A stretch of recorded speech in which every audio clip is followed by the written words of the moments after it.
¿Qué tal amigos? Buenos días, buenas tardes, buenas noches. Depende la hora en que vean este muy interesante programa. Nuevamente estamos con nuestro gran amigo Oliver Castro. Como ustedes ya saben, Oliver, escritor, muralista, pintor, compositor musical, buen cantante. Vaya, ¿qué más tenemos que decir de Oliver? Ustedes ya lo conocen. Y en esta ocasión nos va a tocar dos temas sumamente interesantes para los que nos gusta o les gusta ver un poquito más allá de lo que tenemos que ver diariamente. Y en este momento estamos pensando en el fútbol, que todo el mundo está perdido en ese tema. Aunque no todos podemos ir al partido, ¿verdad? Pero bueno, dos temas que vamos a tocar de dos libros de Oliver. Uno es La materia oscura. Y de ahí continuaremos con su otro libro que es Nada. Dos temas muy interesantes que vamos a aprender mucho. Yo voy a aprender bastante de lo que nos va a decir Oliver. Hemos tenido una plática previa a este programa, pero lo vamos a dejar a él, que él nos haga favor de decir lo que nos tiene que comunicar. ¿Qué tal, Oliver? ¿Cómo estamos? Bien, Mario, muchas gracias. Hombre, qué bonitas palabras, te lo agradezco mucho. Efectivamente, Mario, hay una efervescencia por la cuestión del fútbol. A mí en lo personal, vaya, con toda honestidad, nunca me gustó el fútbol. A mí me gusta el béisbol. Pero fíjate que tengo dos hermanos que son fanáticos. Uno es Don Chuy, que fue campeón de, no sé, de allá del barrio por lo menos. Don Chuy, el de Pollos Don Chuy. Él, él fue campeón y todo el mundo lo conoce, todo el mundo lo recuerda en las canchas. Y el otro es José Limón, mi hermano el Güero Limón, que también es fanático del fútbol y obviamente también jugó mucho. Y esto, pues vaya, creo que de alguna manera México es futbolero, Ah, Mario. sí, no, pues sí. La verdad, los pocos que no somos futboleros estamos contados, ¿no? Pues sí, yo realmente me muevo en un ambiente donde yo les comento a mis compañeros, oye, ¿cómo ves esto del fútbol? No, pues ojalá les vaya bien, pero somos malos en el fútbol. Nunca hemos ganado ni siquiera un partido no sé qué, internacionales, ¿no? Pero el caso es que no es eso, sino que la cuestión está en que día con día se está apreciando más el manejo de las economías, de las macroeconomías para poder realizar ese tipo de eventos y obviamente pues es una forma de que de un lado se producen masas de economía, de dinero, ¿sí? Riquezas extraordinarias y así automáticamente pasan a otras manos. Tal vez sería esa la parte más oscura de este tipo de fenómenos sociales, este tipo de eventos que debían ser solamente una fiesta social, una fiesta nacional en este caso, ¿no? Y tal vez eso sea lo que a mí me produce cierto escozor, pero nada más, Mario. Pues bien, mira, Oliver, vamos a tener que entrar en materia Así es, así y es. vamos a hacer un pequeño corte y regresamos con Oliver con ustedes. Gracias, Mario. Les quiero comentar que a partir de el año 85 yo he trabajado el video y la fotografía y tengo un archivo de trabajos que realicé quizás del año 2000 para acá. Si yo tuve la oportunidad de hacerle su boda, su 15 años, el bautizo, eh, y por alguna razón ustedes se extraviaron o ya no tienen el archivo, los invito a que me visiten, a que se pongan en contacto conmigo y quizás en mi archivo haya una copia de su evento. Si les interesa rescatarlo, si les interesa tenerlo nuevamente, comuníquense conmigo y yo buscaré en mis archivos. Tengo muchísimo material guardado que no lo puedo subir a YouTube porque son cosas familiares y personales. Muchas gracias y estoy a sus órdenes. Igualmente, para quienes tienen todavía en su casa cassette beta, VHS y 8 milímetros, es el momento de rescatarlos porque poco a poco las caseteras, los reproductores de esos cassettes se están acabando. Entonces, si quieren rescatarlos, comuníquense y con todo gusto yo se los rescataré. Muchas gracias. Buenas tardes a todos. Muchas gracias por su atención. Eh, Platicaba yo con Mario acerca de que hace tiempo eh, yo estuve haciendo una serie de investigaciones con la música, justamente de esas cosas que uno tiene, ¿no? Particularidades de la personalidad. Yo, desde hace como unos 15 años, realicé, Mario, Sí. un disco que tenía por lo menos 125 canciones, que son canciones que escucho o que escuché desde niño. Una lágrima Sulviso, por ejemplo, Volaré de Karina, este, eh, alguna que otra canción de Mikel Laure, porque yo era niño, cada fin de año, y ¿cómo se llama? Las posadas no eran fiestas, sino había Mikel Laure. Sí, Bueno, entonces, de sus cometas. de sus cometas, exactamente. Entonces, son 125 canciones y el disco se llamaba Para mi funeral. En serio, ¿eh? En serio. Ahí hay una indicación, ¿no? Dentro del formulario de lo que le dejo a mis hijos, de que cuando llegue ese delicioso momento de cambiar de vehículo, pues pongan esa música exactamente como estabas platicando, Mario. O sea, a veces uno piensa que es original, ¿no? Pero no, pero no, y qué bonito que eso sea así. Pues mira, pero aparte de eso, yo hice un estudio con la música porque este señor, eh, Vivaldi, eh, un día creó una especie de fenómeno.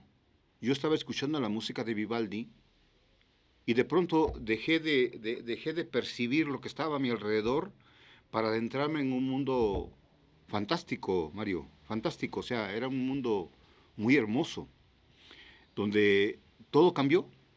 Entonces, a partir de ese fenómeno, que sí me dejó mucho, muy escaldado, porque yo decía, "Ah, caray, bueno, ¿qué pasó aquí?". O sea, lo primero que uno tiene en la mente es que ya nos está fallando. Pero pues yo era bastante joven, yo recién egresado de la preparatoria, pues estaba yo haciendo unos experimentos.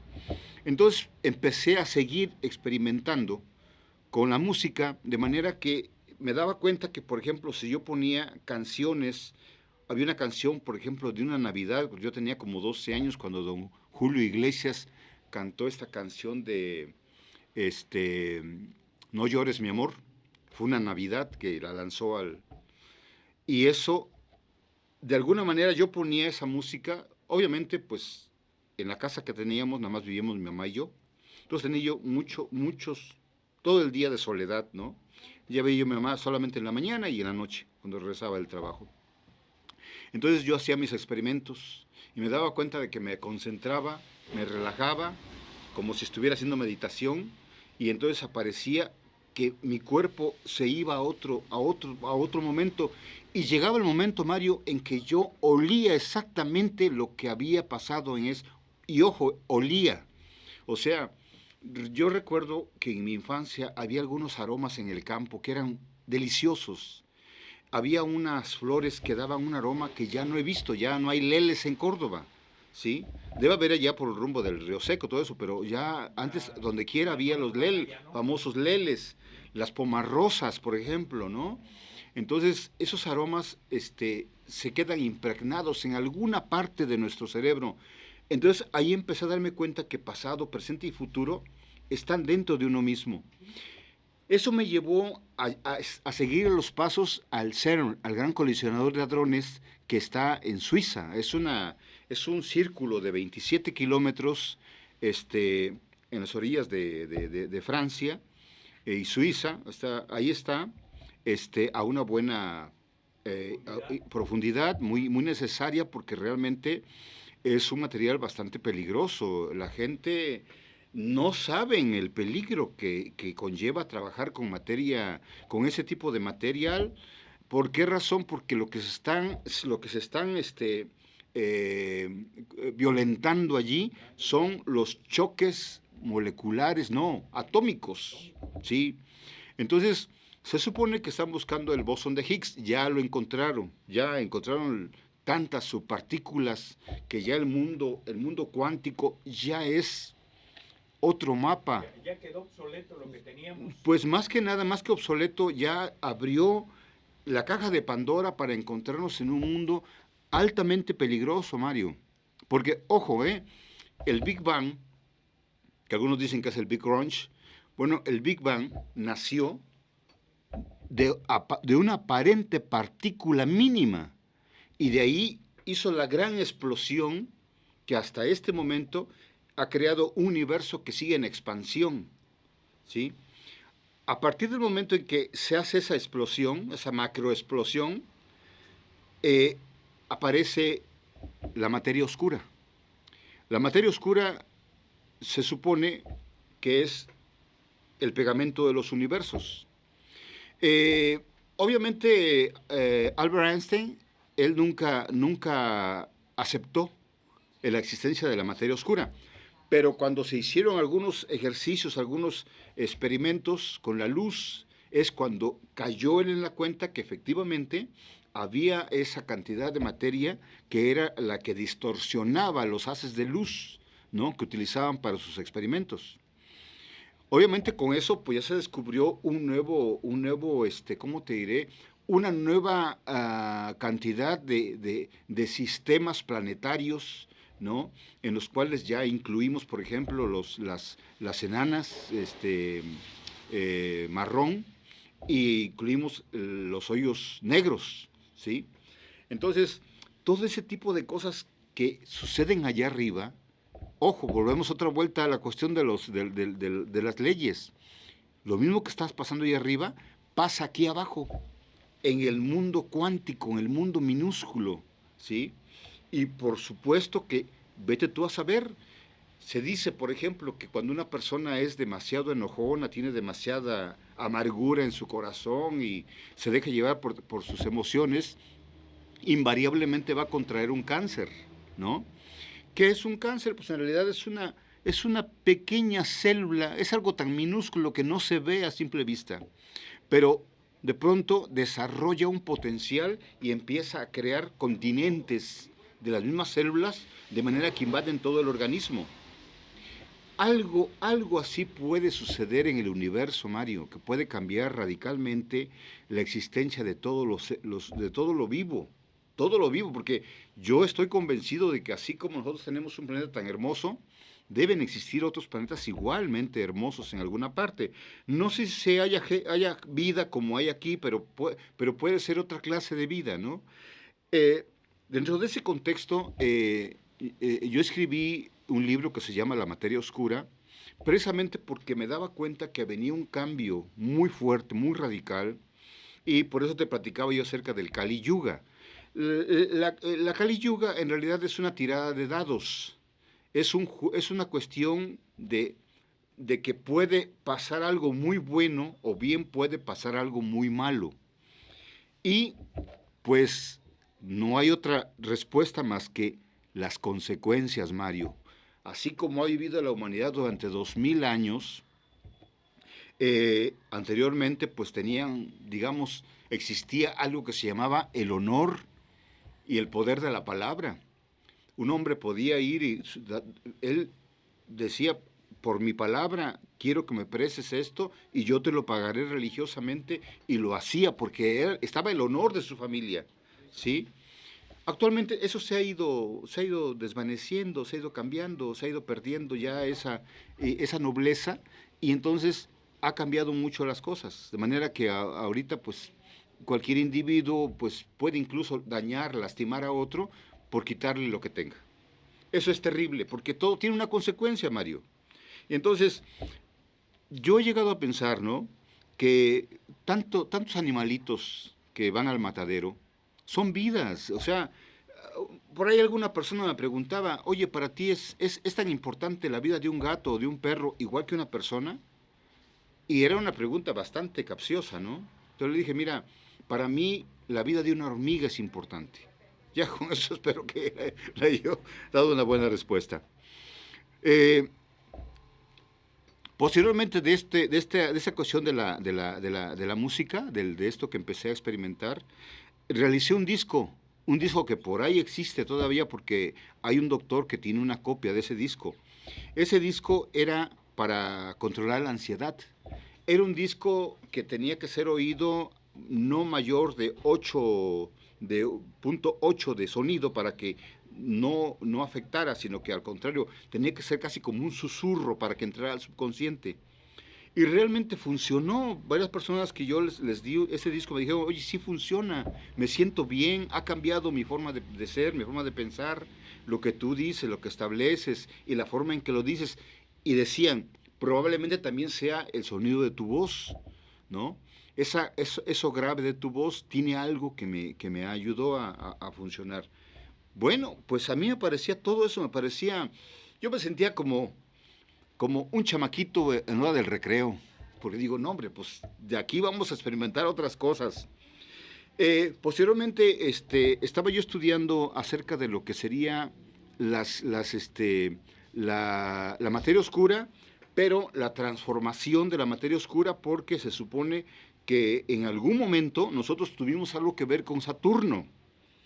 ¿Sí? Tuvimos que verlo con Saturno y entonces durante ese tiempo en que Saturno tenía un fulgor demasiado grande, es cuando se aplican las famosas religiones saturnales. De hecho, ahorita tenemos solamente un pueblo, que es el pueblo judío, que es el que hace precisamente ese tipo de rituales los sábados, ¿no? Y obviamente es una gran cantidad de personas que tienen religiones que son sabatinas. Esto tiene mucho que ver con respecto de otros dioses. Por ejemplo, ahí tenemos a Moloch, pero Moloch ahora es considerado como un demonio, como un diablo, como algo muy negativo. Sin embargo, en aquel tiempo pues era el dios del momento, ¿no? Y ha habido dioses. Hace tiempo yo estuve haciendo una investigación acerca de los mitos. Hay un estudio muy concienzudo de los mitos, porque por un lado dicen que los mitos pues son una alegoría, ¿no? De lo que sucedió en aquellos tiempos. Por ejemplo, Afrodita era una especie como de, ¿cómo le podemos llamar a estas personas que dan su servicio social, ¿no? Este, pero que esta mujer fue deificada, o sea, la convirtieron en diosa, debido a que era una mujer con una cultura demasiado grande, demasiado extensa y una bondad que aplicaba en que cada vez que daba el servicio que ella daba, pues cambiaba la personalidad digamos, del favorecido. Entonces Afrodita pasa a ser una diosa, pero, y que Zeus en realidad era un individuo, como tú o como yo. Nada más que en aquellos felices días, Mario, esa gente vivía más de 1000 años, ¿no? Y como prueba de eso, pues tenemos la Biblia que nos habla acerca de Matusalén, de Adán y de todos los señores que vivieron mucho tiempo. Entonces, dentro de este contexto, yo encuentro un símbolo muy importante que se llama Tesseratodo. El Tesseratodo es un cubo, prácticamente un cubo mágico, Mario, porque el Tesseratodo es un cubo que mantiene variantes en las cuestiones de que ese cubo pasa de ser un cubo de la tercera dimensión para convertirse en un cubo de la cuarta dimensión. Ese Tesseratodo es prácticamente la puerta de entrada para los seres elevados. Vamos a suponer, toda esa gente que vivía durante la época en que la luz de Saturno alumbraba, toda esa gente eran seres vivos, pero no tenían un cuerpo físico. Y lo que es más hermoso todavía, no consumían materia, sino que consumían el prana. Actualmente, solamente los maestros que practican el Zen y los maestros que nos dan clases acerca de la meditación trascendental nos enseñan cómo utilizar ese prana para alargar la existencia, para alargar la juventud y para alargar todos los beneficios que debe tener un ser humano desde que nace hasta que se muere. ¿sí? O sea, no hay ninguna razón para las enfermedades en este mundo. Las enfermedades, propiamente dichas, fueron creadas como la caja de Pandora, que se la lanzan al ser humano, pues para que así tenga uno necesidad de andar buscando un médico, una farmacia y todo eso, pero no tenemos por qué enfermarnos. Entonces, yo empiezo a trabajar con el Tesseratodo y me doy cuenta de que la representación de la cuarta dimensión es algo muy real, Mario. Eh, Obviamente, pues es el símbolo primigenio de Saturno. Eh, Creo que cuando hablamos de las primeras civilizaciones, no podemos decir civilizaciones primitivas, Mario, porque creo que nunca hubo civilizaciones primitivas. Eso simplemente no existió. Dijéramos, por ejemplo, si hablamos de Göbekli Tepe, bueno, hablamos de un lugar con una extraordinaria cultura, con una deliciosa y delicada sintonía con el arte, ¿sí?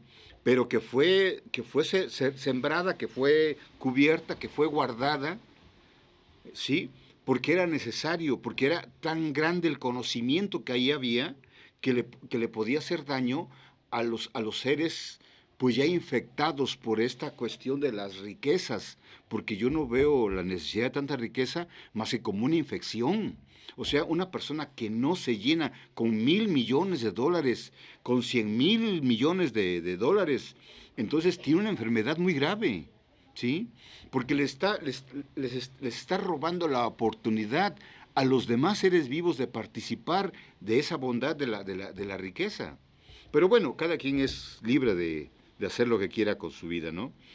Entonces, me encuentro que la cuarta dimensión tiene dos puertas de entrada. Una, una es una a la cual vamos todos los días en el momento en que apagamos el chip del día y nos vamos a dormir. Y esos son los sueños. Entramos a la cuarta dimensión. Y la otra es la muerte física. Cuando el cuerpo ya se le acabó la batería y ya te vas a descansar permanentemente, ahí es cuando vuelves a entrar otra vuelta a la cuarta dimensión. Obviamente, yo empiezo a estudiar mucho los trabajos de Vera Rubin, porque se supone que se encontró cierta cantidad de materia oscura en las costas de Inglaterra, bueno, de la gran Albión, ¿no? De toda la isla.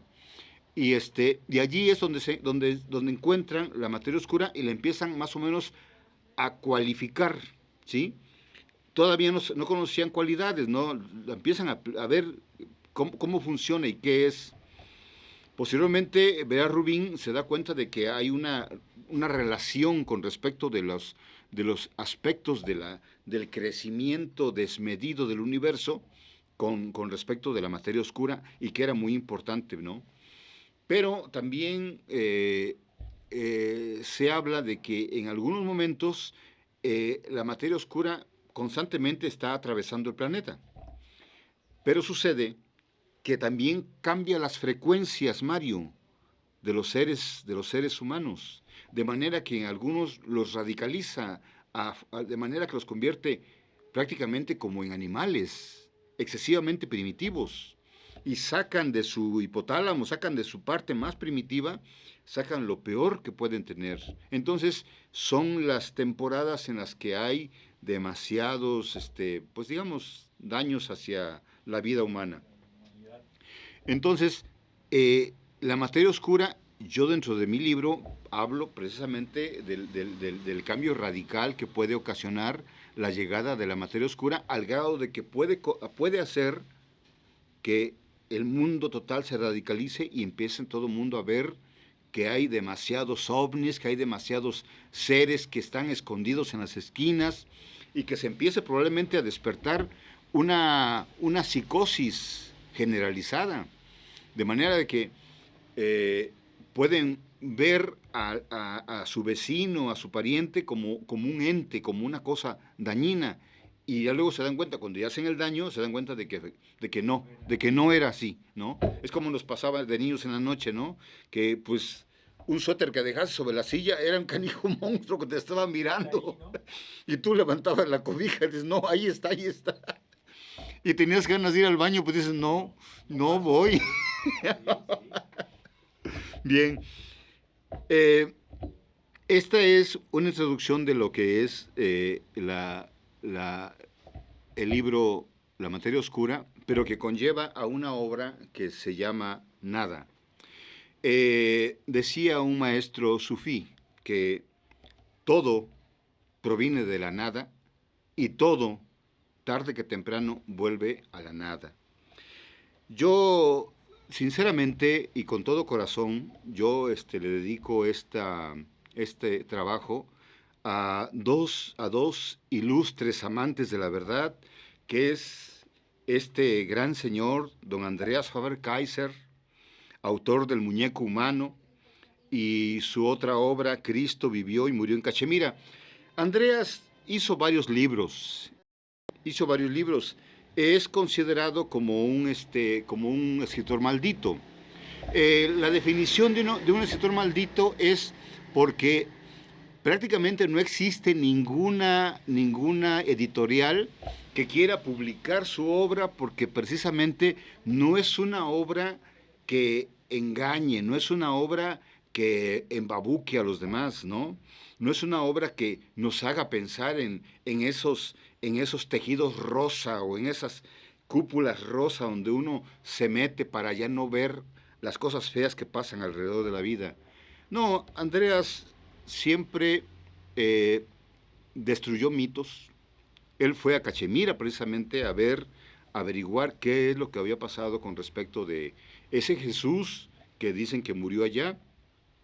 Y parece ser que era el hermano gemelo de Jesús, que había sufrido los embates de la real crucifixión y todo lastimado se fue con su mamá María, con la madre de Jesús, y también era madre de él, y se fueron para la India. Y allá María murió en África, porque ella era muy grande de edad.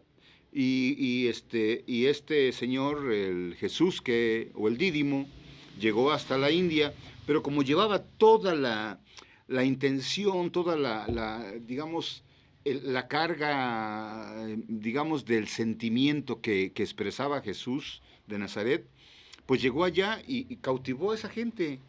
Lo respetaron, lo cuidaron, y allá hay un lugar donde está expresamente una especie como de ermita en memoria de ese Jesús, ¿no? Porque pues Dan Brown nos habla de otro Jesús, pero este Jesús se va con su mujer Magdalena y se van al sur de Francia y allí tienen familia y, y ahí procrean, ¿no? O sea, son dos cosas que hay todavía hay mucho que averiguar, porque esas en realidad, pues ellos dicen que así fue, ¿no? Este, mucha gente pues se cierra, no se ciega, dice, no, no, no, es que eso no puede ser, porque a mí me enseñaron esto, ¿sí? Y cada quien es libre y es muy respetable. Yo lo que estoy haciendo es solamente comentar el trabajo que hizo Andreas Faber-Kaiser con este Cristo que vivió y murió en Cachemira. Pero aparte de eso, él descubrió, por ejemplo, lo que había matado realmente a los españoles con el famoso aceite de colza. Y eso fue realmente, probablemente haya sido lo que lo llevó a la tumba, porque era un hombre todavía bastante joven. El otro autor es el ex jesuita Salvador Freixedo, un hombre, un señor, un gigante que no tenía pelos en la lengua. Él hablaba abiertamente sobre la situación que prevalecía en el mundo con respecto de lo que todo mundo cree que son los ovnis y que son los entes esos que están, que no vienen de lejos. Él decía, ¿no? Aquí, por ejemplo, les falta gasolina para subir un cohete al espacio, pero ellos creen que aquellos están igual de dormidos que nosotros. Ellos no necesitan gasolina, ellos simplemente necesitan otro tipo de energía y van a donde se les pega su regalada gana, ¿no? Y terminó diciendo, por ejemplo, en su obra defendámonos de los dioses, de la alta probabilidad de que esos seres que nosotros decimos que son extraterrestres, que en realidad sean intraterrestres y que salgan de la dimensión, de la cuarta dimensión, y simplemente vengan otra vuelta a la tercera dimensión y luego se regresen. Porque dentro del contexto de las religiones, si aquí, por ejemplo, así como están las cosas en esa zona de la Franja de Gaza, si alguien arrojara una bomba atómica, pues obviamente se iba a desprender ya el asunto de las bombas, ya, o sea, ya en el calor del coraje, del poder, de la soberbia humana, no piensan en los demás, nada más, no, pues es que ahora sí que ya me fregaron, ahora yo voy, para que vean lo que es bueno. A ver, 50 bombas atómicas, ¿sí? Y se acabó. Bueno, se acabó la tercera dimensión, pero en la cuarta no pasa nada, nada más ellos vendrían nada más a ver, ay, pobres idiotas, ya destruyeron todo, bueno, que con su pan se lo coman, ¿no? Bueno, entonces, Salvador Freixedo, es autor de La Granja Humana y Defendámonos de los Dioses. Entonces, por ellos yo escribo una obra que se llama Nada, pero aquí, como te he platicado, Mario, yo utilizo el nombre de mi pequeño Dante y el nombre de mi pequeño Caleb, ¿no? Y es justamente lo que yo pretendo leer en este momento. Con tu permiso, Mario. Adelante, por favor.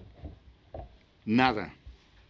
Aquel hombre cansado, de mirada triste, envejecido prematuramente dada su constitución, se detuvo frente al bote de basura.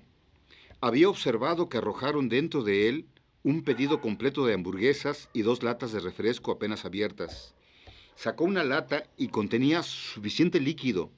Después sacó el cartón conteniendo un par de cestitas con papas fritas y un recipiente con ensalada, aparte de la hamburguesa. Un gesto ligeramente cercano a una sonrisa se dibujó en su rostro. Se alejó hasta encontrar la sombra de un magnífico árbol de acacia en plena floración y se dispuso a comer su hallazgo.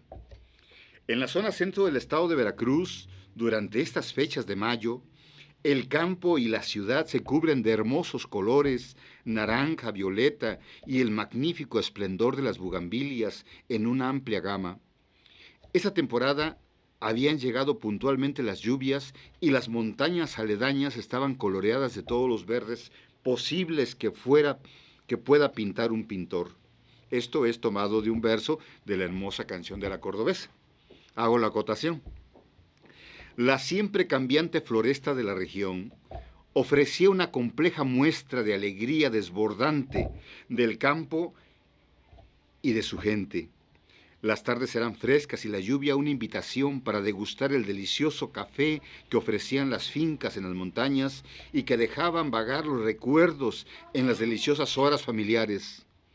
Aquel individuo con aspecto sucio era Dante Castelli, un hombre sobrecalificado en letras que, sin embargo, se había dejado llevar por la corriente hasta perderse e iniciar su descenso en aquella sociedad común veracruzana.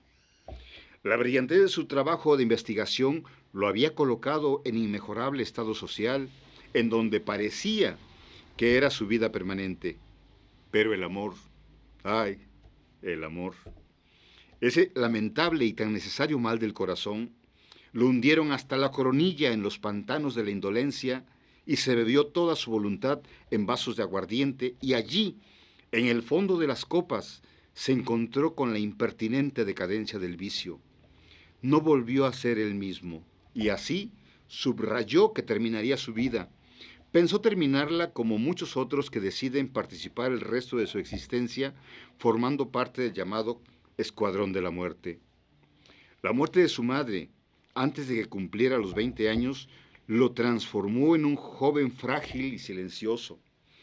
Esa misma tristeza terminó con la vida de su padre tan solo 2 años después. Allí se marcó su destino para siempre y desde entonces su silencio se volvió a aislamiento total. Ni siquiera las inmensas propiedades familiares le inspiraron a continuar en un camino trazado por la providencia en seguro y sin sobresaltos económicos. La herencia total de su familia había pasado a sus manos, pero él estaba insensible para apreciar los beneficios de haber sido el único heredero de la gran fortuna familiar. Solo que entonces a su vida llegó Ofelia, una deliciosa mujer de origen italiano, bella, voluptuosa, sensual en extremo, aunque con muy pocas virtudes. Cerca de él, absorbió su voluntad, consiguió su amor y sin preámbulos hizo cargo de todas las desdichas de las pérdidas familiares, incluyendo las más íntimas necesidades de Dante y, por supuesto, su inmensa fortuna. En menos de 2 años, ese hombre ya no recordaba todas las amarguras que había pasado. Ofelia llenaba cada uno de sus sentidos y no había instante que no fuera un motivo para pasar con ella las delicias de la íntima relación.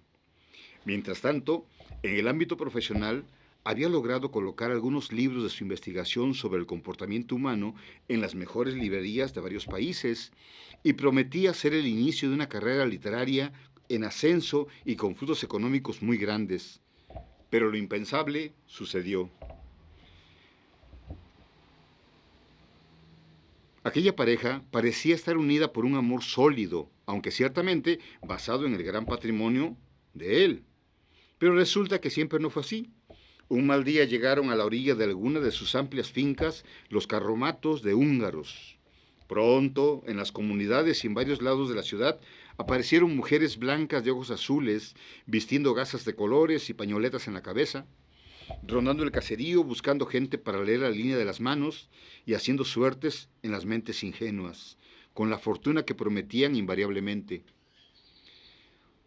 Un mocetón moreno, de ojos verdes y pelo endrino, sacudió el vientre de Ofelia, sin manera de poner resistencia ante la perfección y sensualidad del sujeto.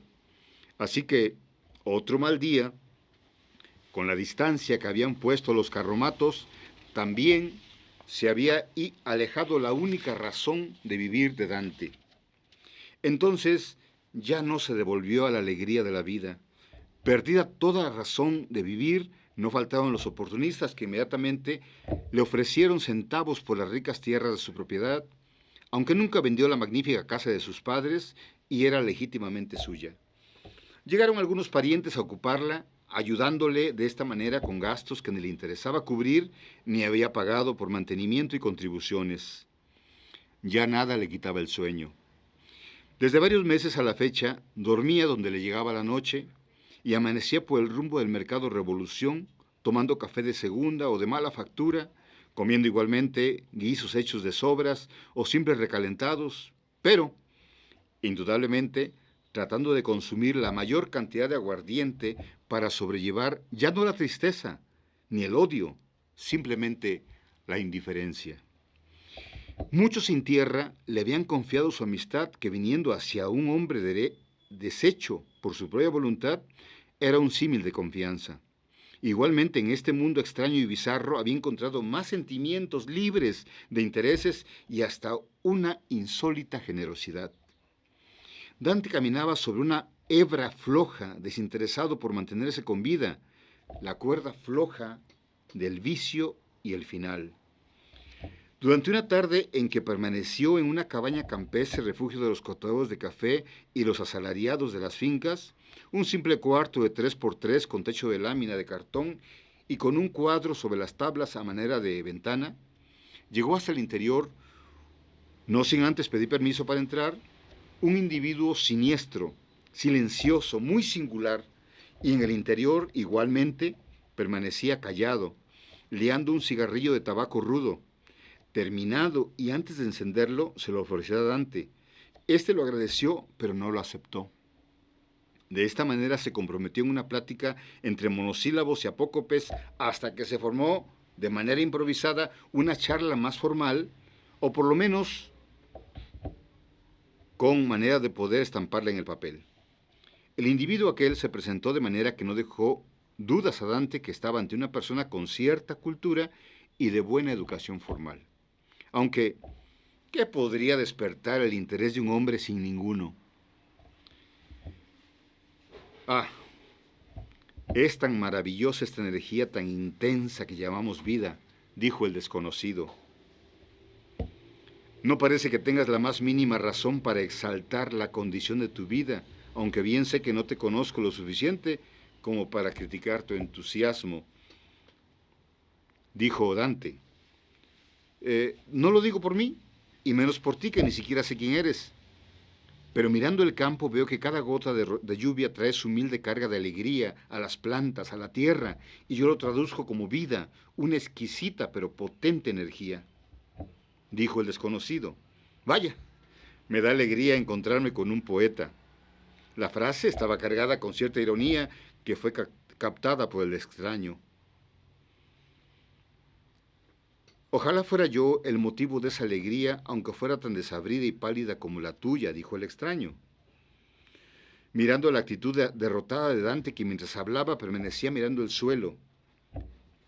Gentes como tú y como yo no tenemos por qué ser delicados al hablar, pero hubo un tiempo en que mi charla tenía la dulzura de la poesía y la lógica de un ilustrado, comentó Dante, tratando de convencerse él que hablaba de sí mismo. ¿Tenía? ¿Por qué reduces tu grandeza viva en el presente a la nostalgia del pasado?, le dijo el extraño. Bueno, porque siempre sí hubo un tiempo mejor y el destino se encargó de arrancar de raíz y sin misericordia lo mejor que tuve, una infancia maravillosa, casi de fantasía, una juventud plena y sin ningún contratiempo. Entonces perdí a mi madre y muy pronto a mi padre en la ausencia de su compañera de toda la vida. Y después de conocer una dicha diferente, una mujer a quien le ofrecí mi vida completa, mi todo, me abandonó, traicionando la mejor ofrenda que le di, mi amor. ¡Ah! ¡Qué maravilloso debe haber sido todo aquello! Cada una de esas experiencias vale en sí misma para establecerte como un hombre completo y agradecido. De eso se trata la vida, solo que nadie te enseñó a separar los círculos de la misma. Si lo hubieran hecho, ahora te considerarías un hombre muy afortunado y alegre de tu existencia. Tal vez no entendiste mi desgracia. Un día tuve mucho, al otro día lo perdí todo. Pero qué ciego estás. Tal vez te convenga poner atención a lo que te digo. Yo nunca tuve absolutamente nada de lo que tú tuviste y todo es lo que traigo conmigo siempre. La vida tiene su propia ciencia. Si tienes el valor y te convences que tienes algo muy trascendente que hacer, un día verás tu pasado, como siempre fue, un fantasma sin nada que temerle. El hombre miró el efecto que causa sus palabras, considerando su convicción en ellas.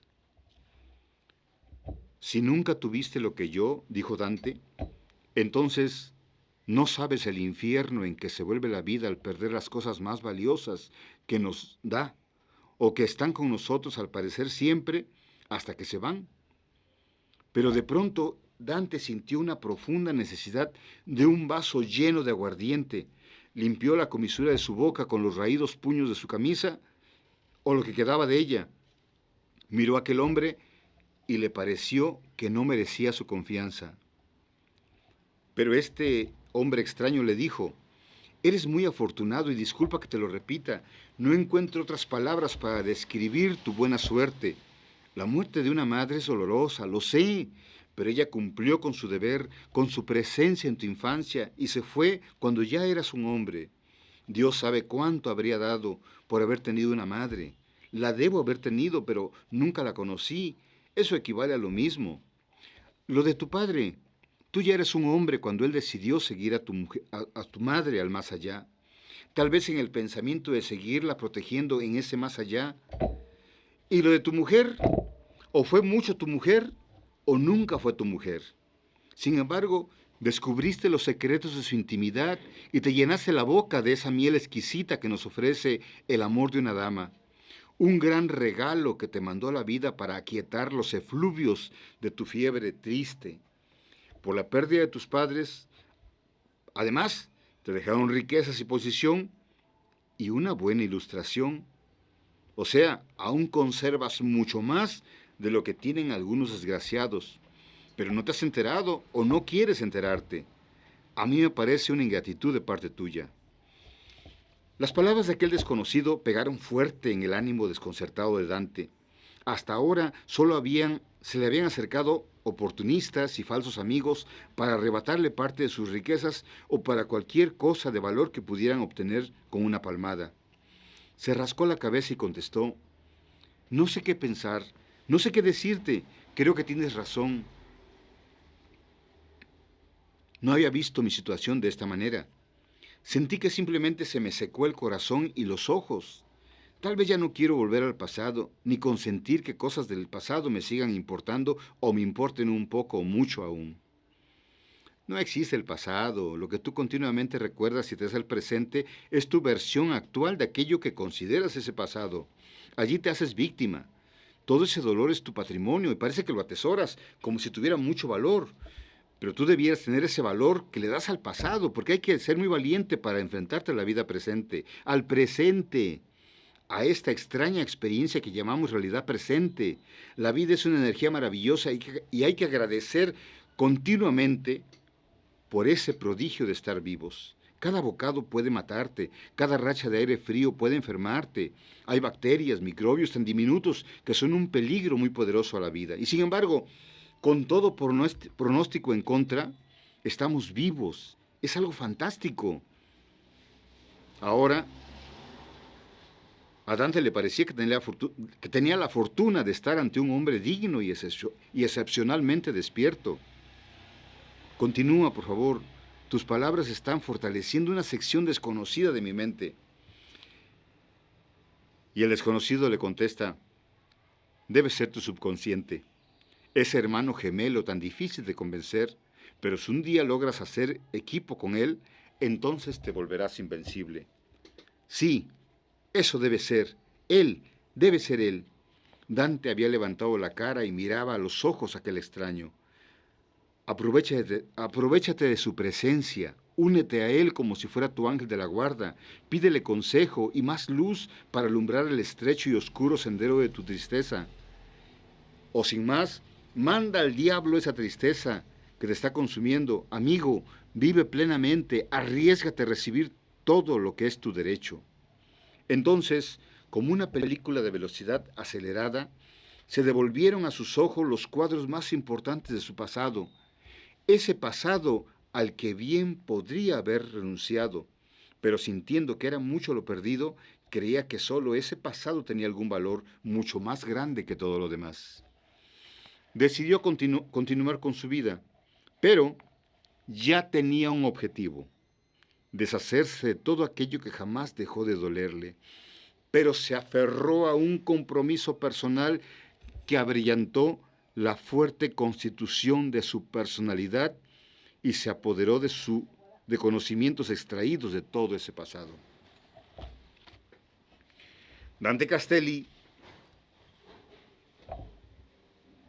ya se va de ese lugar y una tarde pasa el tiempo y Dante Castelli llegó a la cita que estaba programada para las 5 de la tarde de ese día. Era jueves y pasaban 5 minutos de la hora fijada. Trataba de aparentar la mayor calma posible. Nunca tuvo problemas para arreglar su circunstancia, aunque era una reunión muy importante.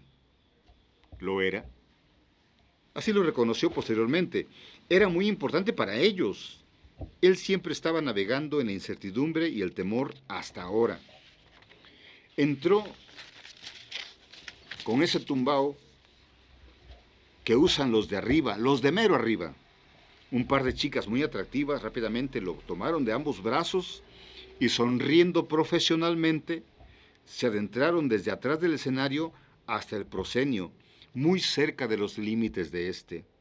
Un micrófono perfectamente ecualizado estaba sobre su unípole.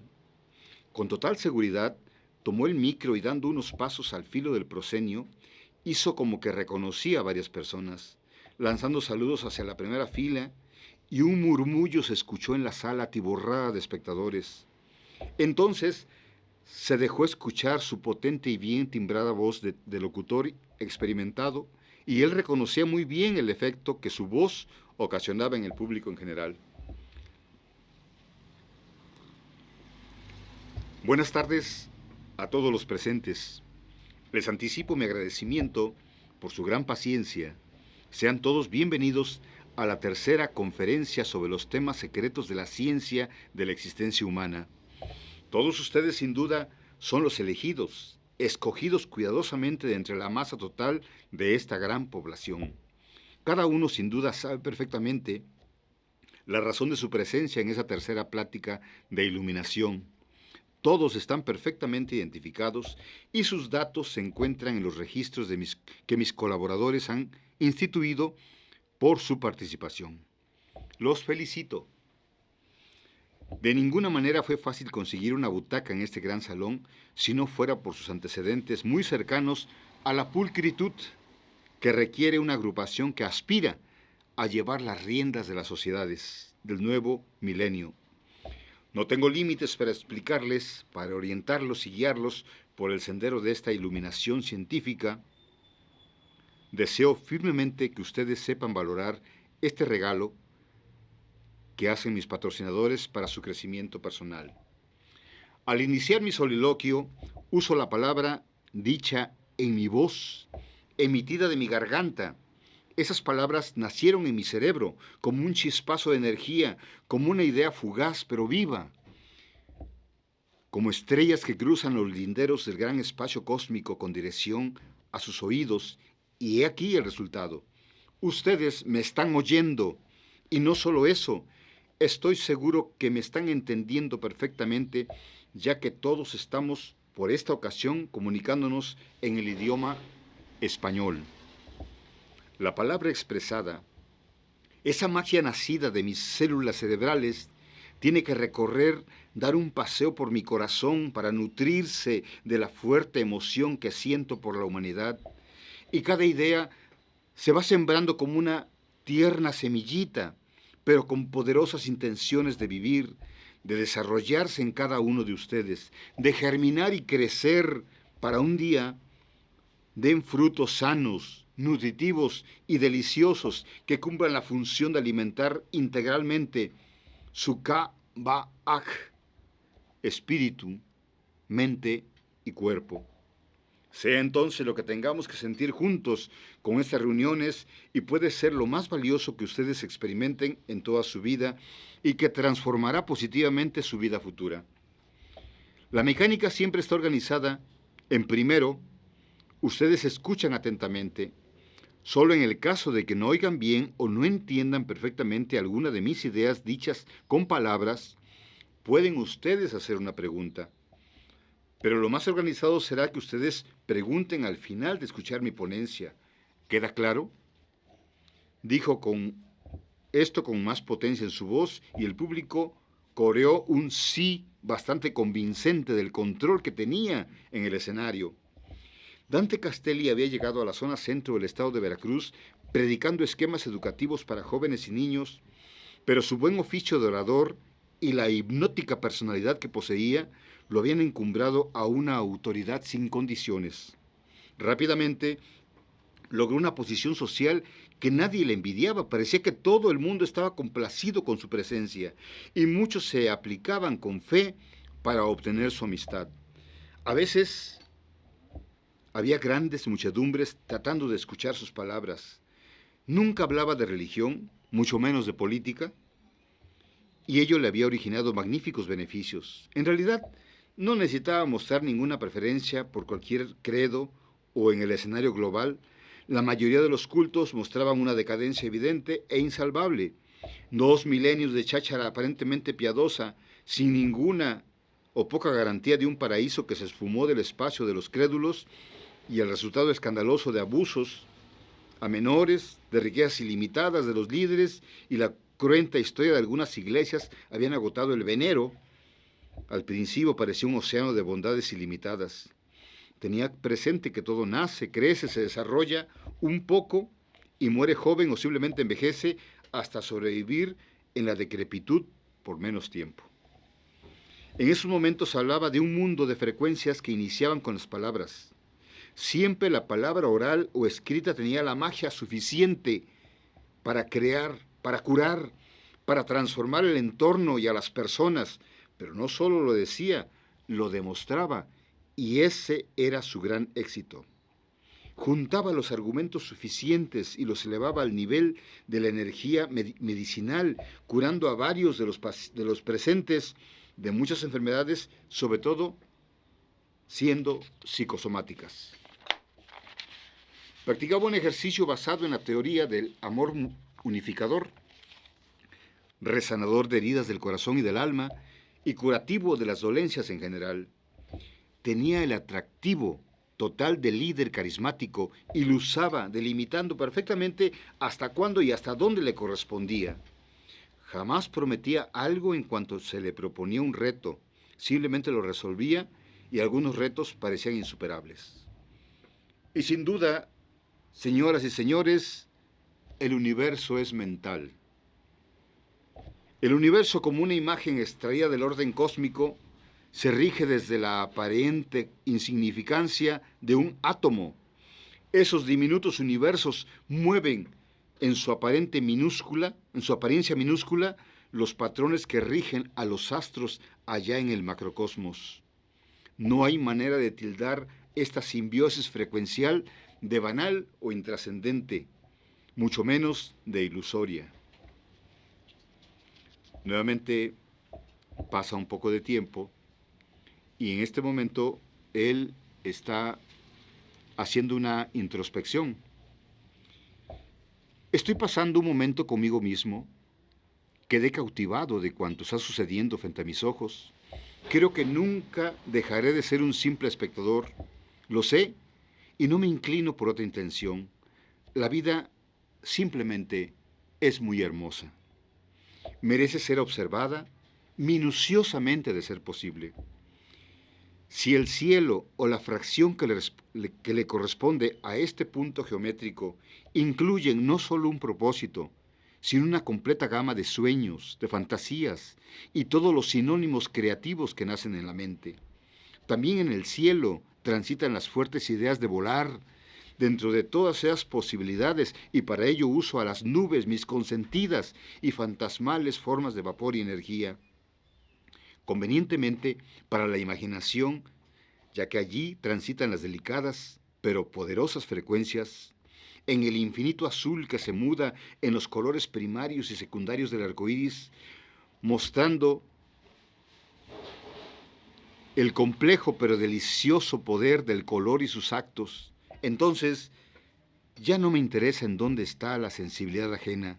No, porque así como hay mujeres y hombres que atisban el infinito, así como algunos que transportan el sonido por sus nombres o notas musicales, también los hay que transmiten el color y la forma de maneras tan bellas, que transforman su obra en creaciones de emociones, y es tan intenso y tan extenso combinar las particularidades del mundo vegetal con la orografía, y el mundo animal con el agua y el aire, y en todas sus manifestaciones que juntos son poesía y música del espíritu. Dios, estoy muy emocionado. Buen día a todos. Entonces aparece otro personaje, que es un ayudante de Dante y de Caleb. Mi nombre es Daniel, estudiante de bachillerato. En mis ratos libres trato de ganar algo más de dinero para completar mis gastos de estudio y mi renta, que siempre me agobia al final del mes. Tengo dos patrones, muy gentiles, por cierto, que son profesores y tienen una manera muy especial de interpretar, de ver cuanto acontece en esta vida, o más bien en esta realidad que todos creemos conocer. Cuando hablan, siempre despiertan la curiosidad de averiguar más, aunque sea de forma parcial, en dónde nacen las ideas y cómo lo hacen. Porque la manera en que apresamos una idea es importante, solo que a veces parece que dicha idea simplemente aparece, nace y se desarrolla en nuestro horizonte mental. Creo que a esta concepción la nombran inspiración. No sé si tiene más nombres, pero debe tenerlos, pues cada cultura arropa sus términos. El punto es que muchas cosas aparecen en nuestra mente antes de hacerse palabras. Después son llevadas al papel, luego son un artefacto, una poesía o simplemente un magnífico proyecto para hacer una bomba atómica. La mente crea todo lo que de alguna manera pueda ser asociado con las cosas que conocemos y hace aparecer otras muchas cosas. Muchas veces me pregunto, ¿de dónde proviene todo? Ayer, por ejemplo, estaba con esos maestros del pensamiento positivo, una rama de la filosofía que procura curar el mundo de tanta atrocidad concebida en mala hora por gente enferma de las emociones, los sentimientos, el hambre y otros apetitos. El profesor Dante le preguntaba al más joven, al profesor Caleb, muy joven pero bastante brillante, sobre la posibilidad de que existiera una manera limpia de acabar con el mal del mundo. Y éste le respondió que los pensamientos tienen un poder insólito para hacer vivir, revivir y destruir, y por ello la importancia de aprender a pensar lo más cercano a lo correcto. Fuerza manásica es un poder inaudito, pero por ahora es bastante desconocido y creo que está bien que así sea, porque ya fue usado de manera terriblemente destructiva en el pasado, que no ha sido considerado por la ciencia oficial. Contestó Caleb ante la pregunta del profesor Dante, sin siquiera preocuparse que yo y otros alumnos estábamos presentes. Dante, como siempre, mantenía silencio mientras digería la respuesta. No había manera de refutar si Caleb lo decía de la manera que fuera lo dicho, tenía la posibilidad de ser verdad. ¿Alguna vez se ha utilizado dicho potencial? Volvió a preguntar Dante, con la intención de que oyéramos la respuesta y que de alguna manera nos fuéramos iniciando en un nuevo campo de conocimiento para nosotros bastante desconocido. Allí está la historia. Muchas veces, contestó Caleb. ¿Algún ejemplo, maestro? ¿Sería tan amable de darnos un ejemplo? Le dije con cierta timidez, pero intensamente interesado por el tema, aunque fuera tan desconocido. El Ramayana, me contestó, nos muestra esa enorme fuerza y si hacemos caso a un libro bastante controversial como la Biblia, un libro controversial, maestro, volvió a preguntar por lo inesperado de la respuesta. El profesor, viéndome con cierta ironía rondando en sus labios, a manera de una sonrisa a medias, me preguntó, ¿cuál de las dos preguntas respondo primero? Y rápidamente contestó Daniel, la primera pregunta, maestro, por favor. En la Biblia nos habla repetidamente de casos de sonidos que crean, destruyen. Ese es principalmente el fiat, creador, con que fueron organizados los astros en el universo y posteriormente la creación del hombre, la tercera creación de seres vivos. ¿Y acaso la destrucción de Sodoma y Gomorra, el ataque de su pueblo contra los cananeos? Todo eso es la fuerza manásica, aunque debo admitir que allí apareció la muestra de un proyecto fallido, la creación de humanos. De allí partió la idea de sus creadores, en el caso de que así haya sido, de eliminarlos por estar contaminados de la crueldad contra la vida. Es triste reconocerlo, pero la tan traída y llevada moral les dio el motivo para decidir matar, casi siempre de manera bestial. No, aquí no son las bestias, ya que ellas solo lo hacen por razones de supervivencia. Aquí entra la humana noción del bien y el mal. Mi trabajo de medio tiempo, continúa Daniel, me compromete a escuchar y a veces tratar de comprender las pláticas de estos dos profesores. Son muy serios y tengo la impresión que toda su vida solo ha sido de estudios. Saben mucho, no sé si de todo, pero sí saben muchas cosas. Yo soy un individuo como cualquiera. Daniel Pérez, un perengano bastante común, sin ánimo de ser algo más, estudio y trabajo con dedicación, como yo comentaba, mientras se pueda y sin muchas responsabilidades, podré avanzar seguramente hasta lograr una posición cómoda, si acaso no encuentro o me creo obstáculos que lo impidan. Con respecto de lo que dice el profesor Caleb, me sorprende, pues parece no tener confianza en las cosas de la religión. Dicen que de tanto estudiar, muchos llegan a volverse nihilistas. Este profesor para nada se le puede llamar nihilista, ni siquiera ateo. Más bien lo considero panteísta, pues tiene una extraordinaria paz interior y su bondad es muy conocida en los círculos que frecuenta. Al contrario, en su favor me asombra la manera en que detalla su dedicada enseñanza con ejemplos muy comprensibles. De muchas formas lo admiro, Es un hombre limpio, muy tranquilo y respetuoso, aunque demasiado serio para ser tan joven. Mientras que el profesor Dante es más alegre, un poco bromista y bastante amistoso. Dentro de su cátedra es muy preciso y siempre indica con buen tono los libros que consultar. Parece que estos dos han leído bibliotecas enteras. Me inspiran a continuar estudiando y creo que así lo haré, aun cuando ya sea un titulado. Vaya, que con su ejemplo se puede tener amor profundo por el estudio. Ahora mismo estoy comprendiendo o tratando de entender una extraña idea sobre cómo apareció todo lo que hay sobre el mundo. Es asombroso lo que resulta de escuchar a esos dos grandes profesores. La gente que llegó a esta escuela es igualmente muy singular.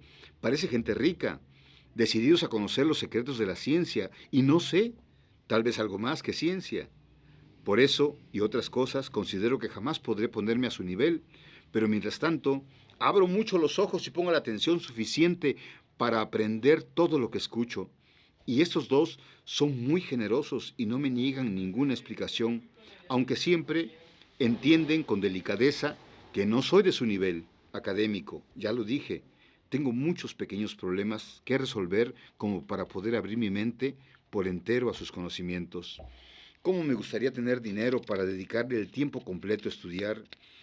Mi casa está en una zona retirada del centro de esta cafetera ciudad, y digo cafetera porque consumen mucho café, pero hace mucho que ya no se siembra café ni se cosecha, por supuesto. Sucede que Córdoba es una hermosa y romántica ciudad, un poco ignorada, no por maldad, solo por simple indolencia.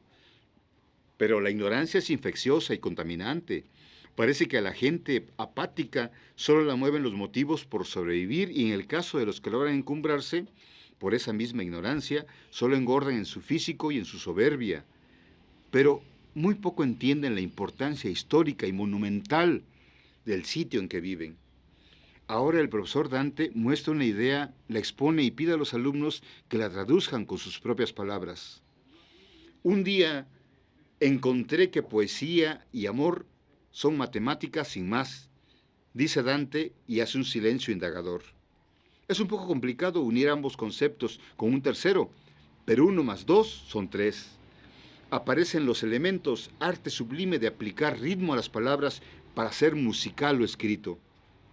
El amor, el sentimiento más elevado, de allí procede toda acción consciente o inconsciente por trascender, y las matemáticas, donde ritmo y frecuencia se transforman en dígitos que se repiten hasta el infinito, buscando incansables ni pertenecer ni enmarcar el bien o el mal, y transforman los contrarios o negativos y positivos en luz. Esa luz que intensamente aparece cada día para que el círculo vuelva a girar sobre su centro. Cuando se concentra el poder infalible de la voluntad, se logran prodigios inimaginables. Cada determinado tiempo, las antiguas civilizaciones emiten un prototipo y este marca el sendero de toda la humanidad durante mucho tiempo. Para que esto suceda se reúnen ciertas características inusuales en el común denominador de la humanidad. Parece parte del folclore de los pueblos antiguos, pero no, es una realidad. Ustedes pueden pasar al lado de uno de esos hombres o mujeres únicos, excepcionales, y sin embargo, nadie los encuentra diferentes. ¿No es un magnífico disfraz? Necesario, por supuesto, para sus labores de reorganización humana. Innecesario si de verdad hubiera libertad. Y, aunque esos prototipos pudieran ser fuertes y valientes, no harían el mínimo daño a ningún ser vivo. Por otro lado, aunque la injusticia son terribles, cuando el desatino de nuestra soberbia indica un alto grado de éxito, alto. Les comento todo esto con la razón de mis palabras inventadas sobre la epistemología. Mucho siempre es igual a nada. Debo reconocer que la ciencia actualmente está mostrando que los interiores de las partes del átomo están llenos de otras esferas, y éstas deben contener otras más, como las muñecas rusas Matrioshka. Pero allí no encontrarán más que vacío. Es como si la materia, la naturaleza, el mundo y el universo fuera una simple espuma, nada. Es la realidad intrínseca de cuanto nos rodea. Nada es la base de todo proyecto que aparece como la única realidad del motivo de vivir. y nada es el final de cuanto aparece ante nuestros ojos. Por ello, la soberbia solo debe sentirse como una buena emoción al vivir plenamente cada uno su existencia. Jamás aplicar la soberbia al saber que tenemos más o somos más inteligentes. Ni la inteligencia, ni el universo, ni el tiempo tienen un completo registro de conocerse, ni medianamente. El tiempo solo es una métrica inventada por nuestras ansias de trascendencia. Solo las rocas guardan un poco de esa realidad y terminan siendo polvo de esa esquiva y extraña realidad. Maestro Dante, dijo un asistente, ¿cómo cuántos prototipos así han llegado a nosotros? Muchos, dijo Dante, incontables. Los registros de sus llegadas han sido ocultados. El conocimiento antiguo es tan poderoso que algunos maestros han tenido que ocultar su legado, aunque otros despiertos, justos, de cada época, han dejado testimonios claros y definitivos que todo mundo conoce en los clásicos. Hoy estamos en un impasse comprometido y parece que esta vez no hay nada más que ocultar. Al terminarse lo oculto, lo secreto, lo hermético, es porque se acerca una mutación decadente, ya que venimos de gigantes, de hombres y mujeres prodigiosos en todos los sentidos. Venimos de una vida de cientos de años y los antiguos eran muy altos, gigantes tal vez. Todo logra un alto grado de progreso y entran en declive. Puede ser porque olvidaron sus principios, como siempre sucede. La gloria del supuesto progreso obtenido es destruido por los excesos y la soberbia de los logros. Hay leyes que guardar. Son pocas pero esenciales para mantener el delicado organigrama de este planeta. Pero detengamos ese soliloquio. Miren a su alrededor y pregúntense, ¿cuál es el objetivo más importante de sus existencias? Y, silencio de algunos segundos. Así es, no existe. Perdidos en sus vanas ideas de obligaciones implantadas con adoctrinamientos, luchando por principios vacíos y sin efectos generales de beneficio para todos, como si comprendieran que forman parte de un todo y que todo, al fin de cuentas, regresará a la nada de donde salió, y se preguntan si acaso el destino los pone contra la pared, y si creen que son la especie única en el universo y la más poderosa. Eso jamás. ¿Y qué harían si aparecieran otros seres frente a ustedes y les dicen que vienen de otro planeta? No es tan descabellado. El comportamiento de la posibilidad de vida fuera de este planeta parece estar regulado por una ley terrestre. Todo es mental. La paradoja de Fermi, lo cual no llegó a una síntesis debido a su más o menos temprana muerte, conlleva la fatídica comprensión de que es terrible estar solos en el universo, así como que igual sería de terrible si se comprobara que no lo estamos. En mi libro La materia oscura, escrito en el 2001, sostengo una tesis sobre la realidad del peso específico de la materia a nivel atómico. Prácticamente cada átomo es una esferita vacía y sus electrones, como satélites, al rondar su órbita, crean la energía que le da forma y constituye su intrínseca existencia como materia. Como siempre ocurre en el pensamiento cartesiano, estamos años luz a la apertura de la mente y que esa luz ofrezca unos grados más de inteligencia para dejar de buscar fuera de nuestro planeta lo que puede existir en las dimensiones del mundo cuántico. Lo diminuto ha demostrado su eficacia en el poder devastador del mundo microscópico. Una bacteria, un microbio y, por supuesto, las cápsulas de información que transforman el ADN mitocondrial llamados virus dan fe de tan fatídico poder contra su macrostal, el cuerpo humano.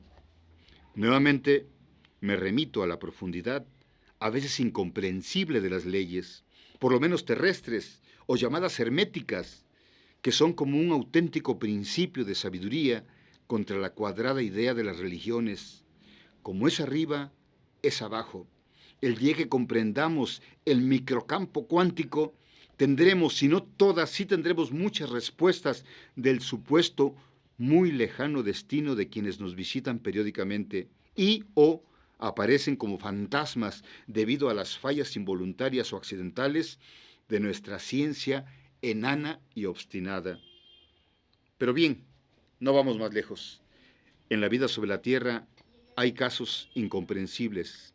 Nada más veamos un ejemplo que debe ser muy conocido por la gente que tiene un poco de razonamiento ante los medios que observa. Entendí un día que un medio como Facebook era un marco excelente para que individualmente cada quien asumiera la responsabilidad de exponer sus ideas. Pero, oh desilusión, solo percibo un colectivo embelesado, un racimo de gentes que van como espuma sobre las olas, de un lado para otro, movidos, no motivados, solo repitiendo hasta el infinito lo que fue original. Solo repiten y repiten lo mismo, negándose la oportunidad y a sí mismos de ofrecer sus propias ideas y pensamientos.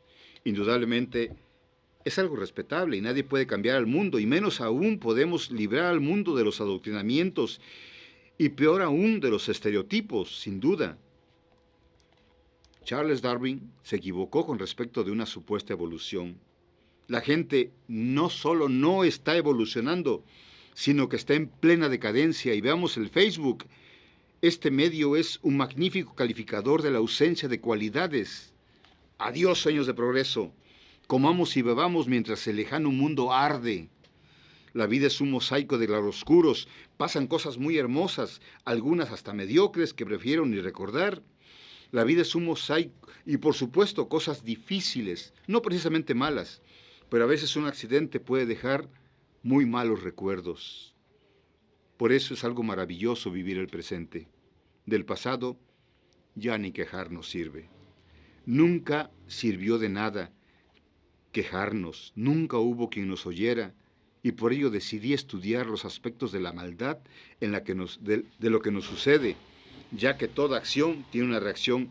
Entonces decidí poner atención en mis actos. Para eso revolví todos los aspectos negativos usando las leyes. Cambia tu punto de vista y el mundo cambia. Todo es mente. Ya lo comprobé.